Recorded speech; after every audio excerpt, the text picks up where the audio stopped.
For today's vlog, ito po, magugulay ako ng laing. Kuha ng laing sa aking tanim.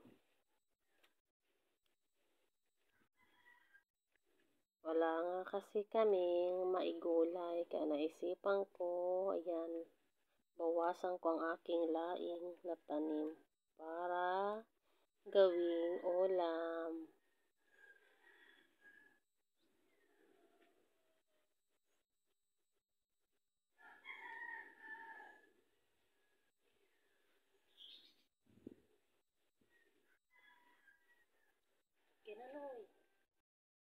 Gulay para nakakuha na ko, tatalian ko yan at yan bibilad para mamaya bilad ng konti.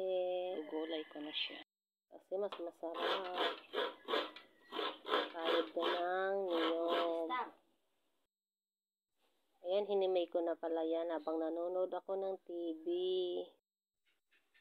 Nilagay ko na yung pangalawang gata po pala yan. Yan yung unang gata. Pakulo-kulo. Tapos yung sahog ko dyan, yung daing na isda. Mulo na, lalagay ko na yung laing.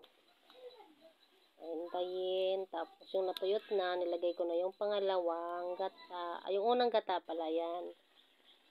Mas lipot. Kaya na siya. Luto na guys. Malilamnam na at masarap. Malambot ang laing ko. Kaya ang sarap-sarap.